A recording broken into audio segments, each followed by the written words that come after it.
कहानी की शुरुआत होती है भविष्य में कई हजार साल आगे, जब दुनिया भर के देशों के बीच 60 मिनट वॉर नाम का एक बहुत खतरनाक युद्ध हुआ, जिसमें इंसानों ने धरती को लगभग तबाह ही कर दिया था। इस युद्ध के बाद जो भी लोग जिंदा बचे, उन्होंने मिलकर अपने नए शहर बनाए, जो टायर्स के सहारे एक जगह से दूसरी जगह जा सकते थे। लेकिन फिर कुछ ही समय बाद बड़े बड़े शहरों ने छोटे शहरों और गाँव का शिकार करना शुरू कर दिया, जिसमें वो छोटे शहरों के लोगों को हराकर अपना गुलाम बना लेते थे। मगर एशिया में कुछ शहरों का एक ऐसा ग्रुप था जिन्होंने आपस में समझौता करके हाथ मिला लिए थे, और फिर उन्होंने अपने इलाके के चारों तरफ शील्ड वॉल नाम की एक सुरक्षा दीवार बनाई, ताकि बाकी शहर उन पर हमला ही ना कर सकें। फिर एक दिन हम हेस्टर नाम की एक लड़की को देखते हैं, जिसे पता चला कि लंदन शहर सेल्ज़केन गांव पर हमला करने आ रहा है। हेस्टर की जिंदगी का एक ही मकसद था, लंदन के हेड हिस्टोरियन थैडियस को खत्म करना। तो अब वो तुरंत दौड़कर सेल्ज़केन गांव के लोगों में मिल गई, ताकि जब लंदन शहर उन्हें हराकर बंदी बनाए तो हेस्टर भी उनके साथ ही लंदन पहुंच जाए। तभी अचानक अलार्म जोर से बजने लगा और सेल्ज़केन गांव लंदन के हमले से बचने के लिए अपनी जगह से भागा। इसी वजह से अंदर मौजूद लोगों में अफरा तफरी मच गई थी। वहीं दूसरी ओर लंदन के लोग इस शिकार को देखकर बहुत खुश हो रहे थे। सेल्ज़केन पूरी जी जान लगाकर आगे बढ़ रहा था, लेकिन लंदन उससे काफी तेज और ताकतवर था। तब सेल्ज़केन के ड्राइवर्स ने सारा अनाज जमीन पर गिरा दिया, ताकि भार कम हो जाए और वो तेजी से भाग सके। अब वो तेजी से खाई की तरफ बढ़ रहे थे। जल्द ही वो खाई में गिरने वाले थे कि ऐन वक्त पर उन्होंने दिशा बदल ली, मगर अचानक मुड़ने की वजह से उनके कुछ पुर्जे और एक टायर टूटकर अलग हो गए। इसी दौरान लंदन ने अपना शिकंजा उन पर कस लिया। वो उन्हें रस्सियों से पकड़कर खींचने लगे और वो पूरा गांव अब लंदन शहर में समा गया। जब सेल्ज़केन के लोग अंदर पहुंचे तो उन्हें अपने सारे इलेक्ट्रॉनिक डिवाइसेस गार्ड्स के हवाले करने का आदेश मिला। इस दौरान हम थैडियस की बेटी कैथरीन को देखते हैं, जो इस वक्त लंदन म्यूजियम में थी, जहां स्मार्टफोन्स और टोस्टर्स जैसे इलेक्ट्रॉनिक डिवाइसेस को प्राचीन चीजों के तौर पर संभाल कर रखा जाता था। कैथरीन वहाँ हिस्टोरियन टॉम का इंतजार कर रही थी, जो हमेशा की तरह आज भी लेट था। वो बहुत तेजी से भीड़ को चीरता हुआ म्यूजियम पहुंचा और फिर उसने 60 मिनट वॉर के बारे में जानकारी ढूंढने में कैथरीन की मदद की। टॉम ने उसे एक मशीन दिखाई जो उसने पुराने पुर्जों को जोड़कर बनाई थी। इसमें उसने एक वीडियो चलाई जिसमें मेडुसा नाम के न्यूक्लियर बॉम्ब के हमले से पूरे एक शहर को तबाह कर दिया गया था। मेडुसा नाम के इस न्यूक्लियर वेपन को रोकने के लिए प्राचीन इंसानों ने एक क्रैश ड्राइव बनाई थी। हाल ही में टॉम ने देखा कि उसके कुछ हिस्से गायब हो चुके हैं, मगर जब उसने ये अपने बॉस को बताया तो उन्होंने उसकी बात पर ध्यान नहीं दिया। तब टॉम ने एक खुफिया कैबिन बनाया जो सिर्फ पासवर्ड से खुलता था। फिर वो कैथरीन को अंदर ले गया, जहां उसने प्राचीन हथियारों के पुर्जे संभाल रखे थे, मगर वो ये नहीं जानता था कि हिस्टोरियन हर्बर्ट छुप कर ये सब देख रहा था। अब टॉम ने कहा कि वो इन सारे हथियारों को नष्ट करना चाहता है, ताकि भविष्य में कोई इनका गलत इस्तेमाल करके मासूमों की जान न ले सके। फिर जैसे ही टॉम और कैथरीन वहाँ से बाहर निकले तो हर्बर्ट ने कहा कि अब से टॉम हिस्टोरियन नहीं है, बल्कि उसे नीचे के लेवल्स पर जाकर साफ सफाई का काम करना होगा। हर्बर्ट जानता था कि इस वक्त बाहर बहुत भीड़ होगी और टॉम समय पर नहीं पहुंच पाएगा, जिससे उसे नौकरी से निकालने का मौका मिल जाएगा। मगर कैथरीन ने टॉम से कहा कि वो टॉम को वहाँ जल्द से जल्द पहुँचा सकती है। कैथरीन अपने वीआईपी पास का इस्तेमाल करके उसे अपने साथ खास एलिवेटर्स पर ले गई। इस दौरान टॉम ने कहा कि उसे किसी भी हालत में निचले लेवल में जाकर नए कैदियों से इकट्ठा किए हुए डिवाइसेस को चुराकर म्यूजियम में ले जाना होगा। अगर वो समय से पहले वहाँ नहीं पहुँचा तो वर्कर्स उन्हें कूड़ेदान में फेंक देंगे और फिर उन्हें आग में जला दिया जाएगा। उधर निचले लेवल्स में सेल्ज़केन से मिले कैदियों की जांच करके उनके हथियार छीने जा रहे थे। हेस्टर तो बड़े आराम से आगे निकल गई, क्योंकि उसने अपना चाकू कपड़ों में छुपा रखा था। उधर टॉम जल्द ही कूड़ेदान तक पहुंचा और पुराने डिवाइसेस इकट्ठे करने लगा। तभी वहां थैडियस भी आ पहुंचा, क्योंकि उन्हें कैदियों से एक फ्यूजन इन्वर्टर सेल मिला था, जो कि थैडियस के मुताबिक बेहद खतरनाक था। खैर टॉम ने उसे बताया कि इंजीनियर्स ने म्यूजियम में मौजूद सभी सेल्स चुरा लिए हैं, तो थैडियस का कहना था कि वो खुद इस मामले से निपट लेगा। तभी पास में सेल्ज़केन के एक आदमी ने एक गार्ड को धक्का दे दिया, जिससे वहाँ कैदियों और गार्ड्स के बीच में हाथापाई शुरू हो गई। तब थैडियस ने चिल्लाकर उन्हें रुकने को कहा। इसी अफरा तफरी का फायदा उठाकर हेस्टर थैडियस पर हमला करने के लिए उसके बहुत करीब आ पहुंची। उसी पल टॉम की नजर उस पर पड़ गई और उसने थैडियस को आगाह करने की कोशिश की, लेकिन तब तक बहुत देर हो चुकी थी। अचानक हेस्टर ने ऐलान किया कि ये उसकी माँ की मौत का बदला है और उसी पल थैडियस के पेट में चाकू घोंप दिया। जैसे ही थैडियस ने उसे धक्का दिया तो उसका नकाब हट गया और सबने देखा कि हेस्टर के चेहरे पर एक बहुत बड़ा जख्म का निशान था। हेस्टर ने एक बार फिर हमला करके उसका काम तमाम करने की कोशिश की, पर टॉम ने उसे पकड़कर उसका चाकू फेंक दिया। तब हेस्टर गुस्से में आकर उसे पीटने लगी और उसी पल अलार्म्स बज गए, यानी ऑफिसर्स वहाँ पहुँचने ही वाले थे। हेस्टर तुरंत वहाँ से भाग निकली तो टॉम ने उसका पीछा किया। वो एक टूटे पुल से कूदकर दूसरी ओर गई तो टॉम भी उसके पीछे कूद गया। अब वो दोनों सेल्ज़केन गांव में आ चुके थे, जिसे बड़ी बड़ी मशीन्स की मदद से तोड़कर नष्ट किया जा रहा था। अब उन्हें बड़ी सावधानी से भारी भरकम मशीन से बचकर भागना था। साथ ही वहाँ एक के बाद एक बिल्डिंग्स नीचे गिर रही थी, तो उन्हें जल्द से जल्द अपनी जान बचाकर निकलना होगा। अब वो एक जगह से दूसरी जगह कूदकर भाग रहे थे, मगर अब पीछे से एक मशीन तेजी से सब कुछ जलाती हुई उनकी ओर बढ़ रही थी। उसी पल हेस्टर फटाफट एक दरवाजा खोलकर अंदर घुस गई और फिर दरवाजा बंद कर दिया। तब टॉम ने पूरा जोर लगाकर दरवाजा खोला और एक बार फिर से हेस्टर का पीछा करने लगा। इसी दौरान हेस्टर ने देखा कि सामने से थैडियस उसे पकड़ने आ रहा था, तो वो उसी पल वापस मुड़ गई। अब वो पकड़े जाने से बचने के लिए कूड़ेदान के कुएं में कूद गई, लेकिन अचानक टॉम ने उसका हाथ पकड़कर उसे बचा लिया। तब हेस्टर ने टॉम को थैडियस से उसके चेहरे के निशान और उसकी मर चुकी माँ के बारे में पूछने को कहा और फिर वो हाथ छुड़ाकर कुएं में कूद गई। कुछ ही पलों में थैडियस टॉम के पास पहुंचा तो टॉम ने हेस्टर के शब्द दोहराए, मगर ये सुनकर थैडियस ने टॉम को भी कुएं में धक्का दे दिया। जल्द ही कैथरीन और बाकी गार्ड्स भी वहां आ गए, पर थैडियस ने उन्हें झूठ कह दिया कि टॉम और हेस्टर रेलिंग टूटने की वजह से नीचे गिर गए। पर उसी समय कैथरीन की नजर बेविस नाम के एक आदमी पर पड़ी, जो पहले से वहाँ छुपा हुआ था। खैर, अब कूड़ेदान के कुएं से सारा कूड़ा शहर से बाहर गिरता था, तो जाहिर है कि टॉम और हेस्टर भी वहीं गिरे होंगे।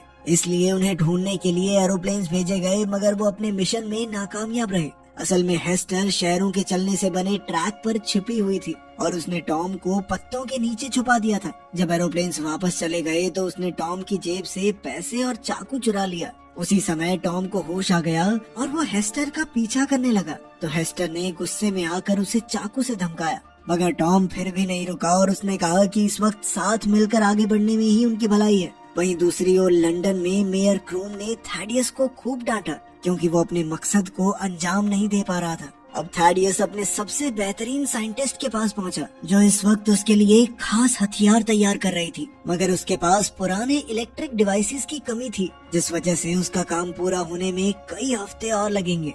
तब थैडियस ने उसे एक फ्यूजन सेल दिया, जो उसे सेल्ज़केन के कैदियों से मिला था। फिर साइंटिस्ट ने उसे बताया कि समुद्र किनारे मौजूद एक जेल में एक ऐसा क्रीचर पकड़ा गया है जो आधा ज़ॉम्बी और आधा रोबोट है।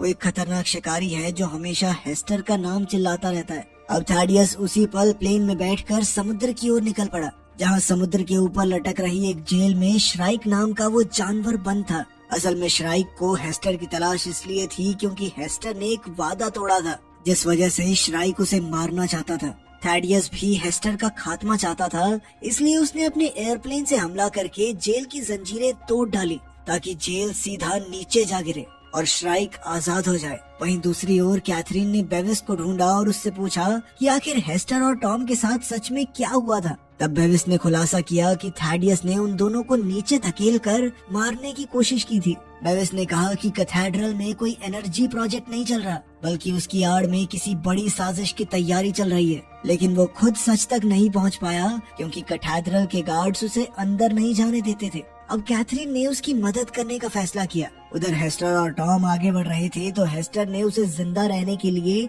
गंदा पानी पीना सिखाया। फिर उसने टॉम के साथ अपना खाना बांटा, मगर टॉम काफी घबरा गया क्योंकि ये खाना 1000 साल पुराना था। पर हेस्टर ने उसे समझाया कि पुरानी टेक्नोलॉजी से बना खाना कभी खराब नहीं होता। फिर रात को जब हेस्टर सो रही थी तो उसने एक बुरा सपना देखा, जिसमें वो एक खेत में तेजी से दौड़ रही थी और उसके चेहरे पर लगी गहरी चोट से खून बह रहा था। जब हेस्टर की आँख खुली तो उसने देखा कि टॉम अपने हाथ पैर हिलाकर उनकी तरफ आ रहे 2 गांवों को बुला रहा था, ताकि उन्हें पनाह मिल जाए। पर बदकिस्मती से वो हमलावर निकले, जिन्होंने शिकंजे फेंककर उन दोनों को बंदी बनाने की कोशिश की। उसी पल अचानक टॉम ने हेस्टर को बचाने के लिए उसे धक्का दे दिया और फिर वो दोनों फुल स्पीड में भाग निकले। अब टॉम को ऊपर चढ़ने में परेशानी हो रही थी, तो हेस्टर ने उसे ऊपर खींच लिया। पर जैसे ही टॉम ऊपर आया तो हेस्टर गायब हो चुकी थी। अब दोनों गांव उन पर हमला करने ही वाले थे कि वो पीछे खिसका और अचानक एक सुरंग में गिर गया। असल में हेस्टर और टॉम दोनों ही सुरंग में गिरकर स्कटलबग नाम के एक अंडरग्राउंड शहर में आ चुके थे। कुछ ही पलों में ये शहर भी चलने लगा। पहले तो ड्राइवर और उसकी पत्नी उनके साथ काफी अच्छे से पेश आए, पर जल्द ही उन्होंने हेस्टर और टॉम को एक सेल में कैद कर दिया। वहाँ बैठकर हेस्टर ने टॉम को बताया कि जब वो 8 साल की थी तो उसकी माँ पेंडोरा की मौत हो गई थी। उसकी माँ पेंडोरा एक आर्कियोलॉजिस्ट थी जो दुनिया भर में घूमकर इतिहास के बारे में और जानकारी ढूंढने की कोशिश करती। थैडियस उसका खास दोस्त था और वो अक्सर उससे मिलने आया करता था, पर एक दिन उन्हें जमीन में से एक ऐसी चीज मिली जो बेहद खतरनाक थी। जब पेंडोरा को पता चला कि थैडियस इसका गलत इस्तेमाल करके अपने मंसूबे पूरे करना चाहता है, तो पेंडोरा ने बक्सा छीन लिया और उन दोनों में लड़ाई शुरू हो गई।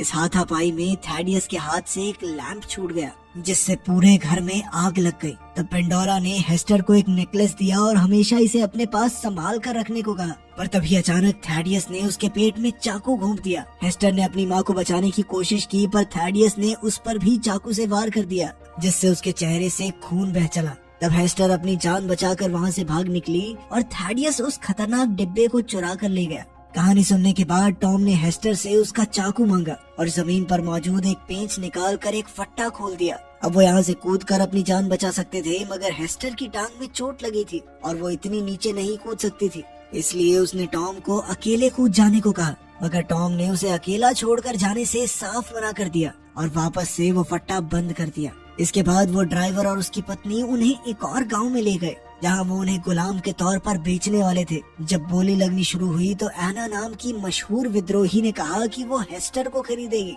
लेकिन बोली लगाने वाला आदमी जानता था कि एना के सर पर बहुत बड़ा इनाम है, इसलिए वो एना को कैद करना चाहता था। और एना ने उसी वक्त उसके भेजे में गोली मार दी। इससे वहाँ की भीड़ और गार्ड्स में अफरा तफरी मच गई, क्योंकि एना अपनी ओर आने वाले हर आदमी को गोली मार रही थी। तब हेस्टर ने एक मरे हुए गार्ड की बंदूक उठाई और टॉम की जंजीरों पर गोली चलाकर उसे रिहा किया। इसके बाद वो दोनों इकट्ठे भाग निकले और इधर एना ने अपनी बंदूक को एक तलवार में बदल दिया और अब वो उस पर हमला करने वाले हर एक आदमी का बेरहमी से गला काटने लगी। और तो और उसके जूते में भी एक ब्लेड छिपा हुआ था और वो लातों से भी अपने दुश्मनों को सुला रही थी। उधर टॉम और हेस्टर अपनी जान बचाकर भाग रहे थे और वहाँ चारों ओर छोटे छोटे चलते फिरते गांव थे। वो दोनों जैसे तैसे उनके बीच से होते हुए खुले इलाके में पहुँचे, पर वहाँ श्राइक ने उनका रास्ता रोक लिया। अब उनके पास कोई चारा नहीं था, इसलिए वो एक गांव के बड़े से टायर पर कूद गए और फिर दूसरे टायर पर कूदकर एक प्लेटफॉर्म तक जा पहुँचे।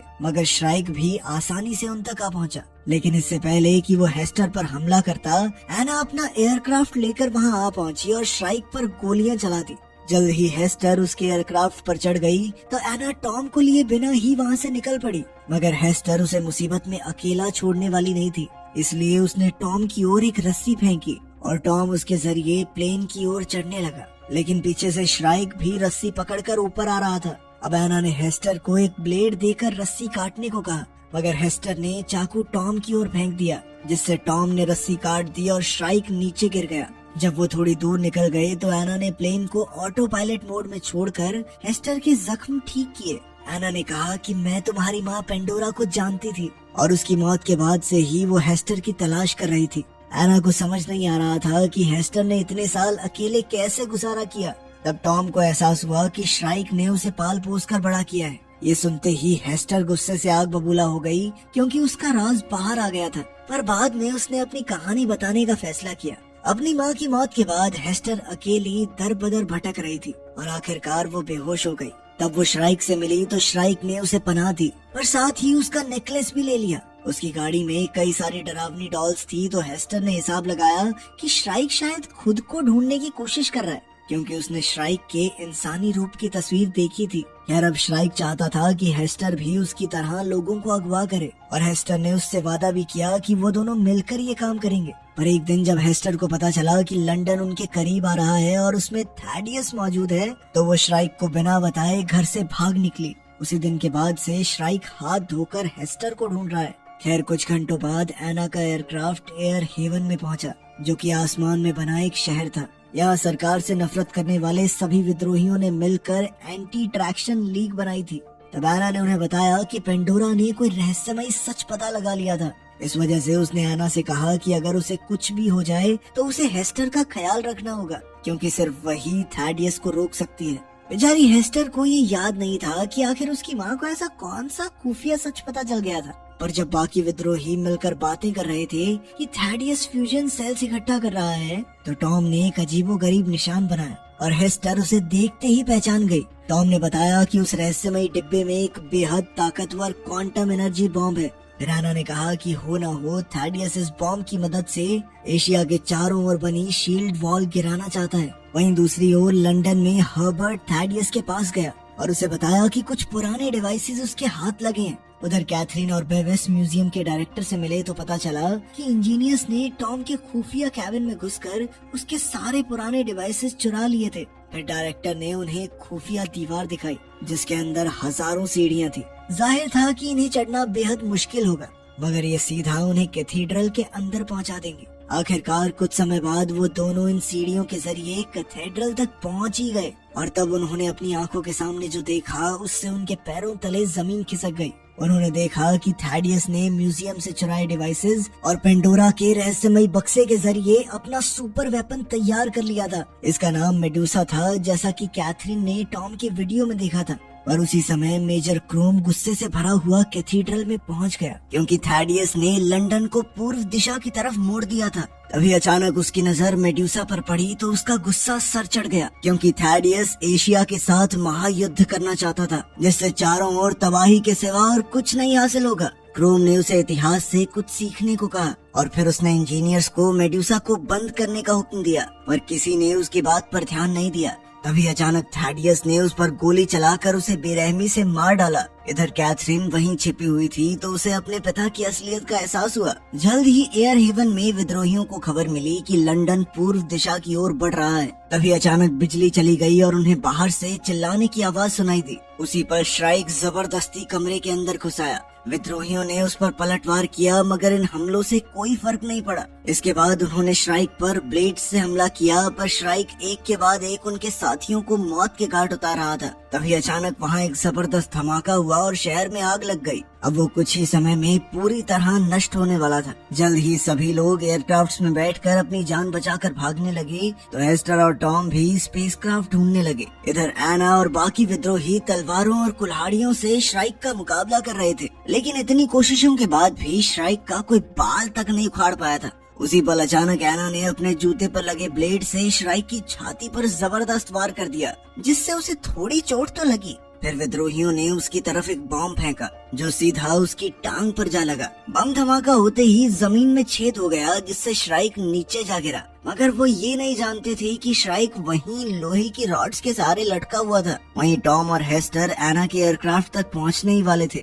कि ऐन वक्त पर श्राइक उनके सामने आ खड़ा हुआ। टॉम हेस्टर को बचाने के लिए खुद श्राइक का मुकाबला करने लगा, पर श्राइक ने उसे गर्दन से उठाकर जमीन पर पटक दिया और फिर उसकी छाती पर खड़ा हो गया। लेकिन उसी पल हेस्टर ने श्राइक की टांग को पकड़ लिया और उससे टॉम की जान की भीख मांगने लगी। उसके आंसू देखकर श्राइक हैरान होकर पीछे हट गया क्योंकि उसे एहसास हो गया कि हेस्टर टॉम से प्यार करती है। तभी जख्मी होने की वजह से अचानक उसके सिस्टम फेल हो गए और वो घुटनों के बल आ गया। अंत में श्राइक ने हेस्टर को उसका नेकलेस लौटाया और उसे वादा पूरा ना करने के लिए माफ कर दिया। फिर वो खुद ब खुद वहीं गिरकर मर गया। अब चारों ओर आग लगने की वजह से ये शहर किसी भी पल गिर सकता था। तभी ऐन वक्त पर एना अपना एयरक्राफ्ट लेकर उन्हें बचाने आ पहुंची और आखिरकार वो सब भाग निकले। इधर कुछ ही पलों में एयर हेवन शहर नीचे गिरकर धाराशायी हो गया। फिर अगले दिन उनका एयरक्राफ्ट शील्ड वॉल के बीच बने एक छेद के जरिए होता हुआ शैनगुओ नाम के एक शहर में पहुंचा। ये ऐसा शहर था जो अब एक जगह थम गया था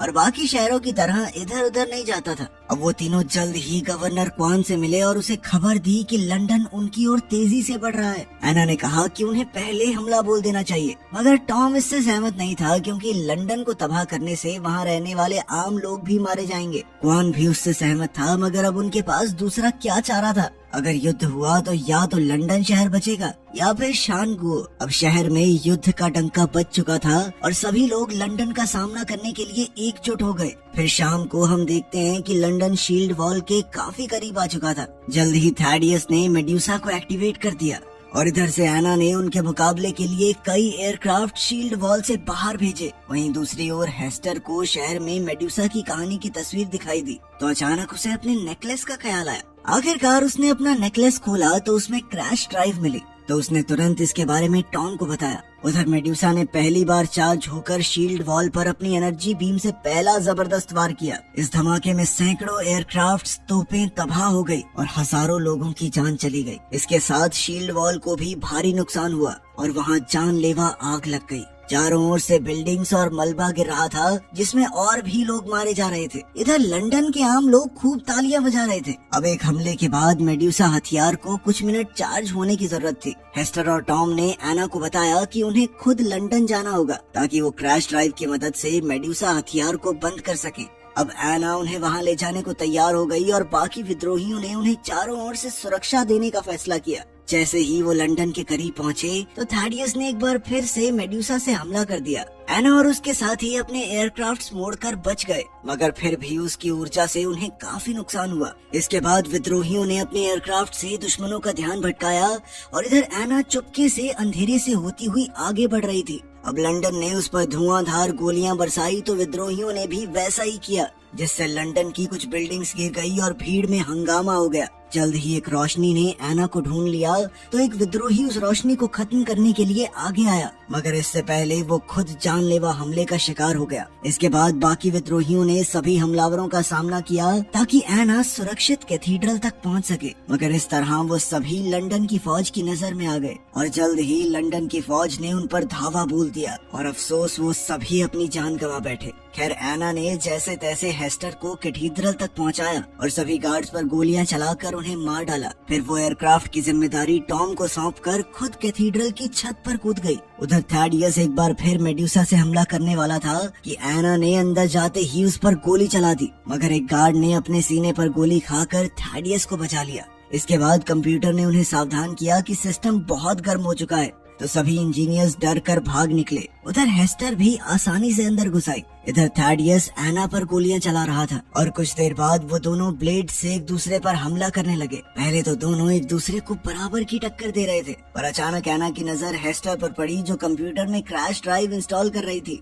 और एना ने थैडियस को उससे दूर रखने का जिम्मा उठाया। मगर इसी मौके का फायदा उठाकर थैडियस ने एना के पेट में चाकू घोंप दिया, लेकिन इतने में हेस्टर ने मेडुसा को बंद कर दिया था। एना ने अपने मिशन को सफल होते देख अपनी आखिरी सांसें ली। अब मेडुसा सेल्फ डिस्ट्रक्शन मोड में चली गई थी, जिस वजह से थैडियस डर के मारे कैथीड्रल से भाग निकला। वहाँ कैथरीन उसके सामने खड़ी थी। कैथरीन के सामने थैडियस का पर्दाफाश हो चुका था और उसने गुस्से में थैडियस को हजारों मासूमों का कातिल बताया। लेकिन थैडियस ने कहा कि मेडुसा के नष्ट होने के बावजूद भी शील्ड वॉल का टूटना तो तय है। उसी दौरान हम देखते हैं कि थैडियस के आदमी लंदन के कंट्रोल रूम में पहुंचे और सभी ड्राइवर्स को मार डाला। अब लंदन शहर बिना किसी कंट्रोल के तेजी से आगे बढ़ रहा था, यानी उनका शील्ड वॉल से टकराना तय था। जब कैथरीन को इसका एहसास हुआ तो वो खुद कंट्रोल रूम में पहुंची और ब्रेक्स लगाने की कोशिश की, लेकिन ब्रेक्स तो टूट चुकी थी। अब उसने टॉम से बात की तो टॉम ने एक नया प्लान बनाया। वहीं दूसरी ओर थैडियस अपने एयरक्राफ्ट में वहां से बचकर भागने ही वाला था कि हेस्टर ने उसका रास्ता रोक लिया। वो थैडियस को जान से मारने ही वाली थी कि थैडियस ने खुलासा किया कि वही हेस्टर का पिता है। तभी हेस्टर को अपने बचपन की धुंधली यादें दिखाई दी और इसी मौके का फायदा उठाकर थैडियस ने उसकी बंदूक छीन ली। उधर प्लान के मुताबिक कैथरीन ने लंदन शहर का दरवाजा खोल दिया और टॉम ने हवा में उड़ते हुए सीधा इंजन पर वार किया, जिससे उसमें धमाका हो गया। अब इंजन में आग लगने की वजह से लंदन शहर की रफ्तार थोड़ी धीमी हो गई। उधर हेस्टर थैडियस पर कूद पड़ी और वो दोनों उसके एयरक्राफ्ट की छत पर हाथापाई करने लगे। जल्द ही थैडियस उसे जमीन पर गिराकर उसका गला दबाने लगा और अचानक हेस्टर ने चाकू निकालकर अपने ही पिता का चेहरा काट डाला, मगर उसने थैडियस की जान नहीं ली, बल्कि वो ऐन वक्त पर रेलिंग से कूद गई और टॉम ने ऐन वक्त पर उसे अपने एयरक्राफ्ट की मदद से बचा लिया। कुछ दूर जाते ही टॉम ने थैडियस के एयरक्राफ्ट पर जोरदार हमला किया और वो सीधा जमीन पर क्रैश हो गया। थैडियस तो इस क्रैश से भी जिंदा बच निकला, पर अब वो लंदन के बिल्कुल पास जा गिरा था। जल्द ही लंदन शहर थैडियस को रौंदते हुए आगे बढ़ा और कुछ दूर जाकर रुक गया। अब शील्ड वॉल में बहुत बड़ा छेद हो चुका था, तो कैथरीन लंदन के बचे हुए लोगों को उस छेद के जरिए एशिया में ले गई। वहाँ कई गार्ड्स मौजूद थे, लेकिन गवर्नर क्वान के हुक्म के मुताबिक उन्होंने अपने हथियार नीचे कर लिए। फिर क्वान ने तहे दिल से उनका स्वागत करके उन्हें अपने शहर में पनाह दी। उधर एना के एयरक्राफ्ट में हेस्टर और टॉम अपना मिशन पूरा होने पर बेहद खुश थे। उन्होंने एक दूसरे से अपने प्यार का इजहार किया और एक साथ दुनिया घूमने का वादा भी। ये आज तक की हमारी सबसे लंबी कहानी है, तो कमेंट्स में जरूर बताना कि कैसी लगी।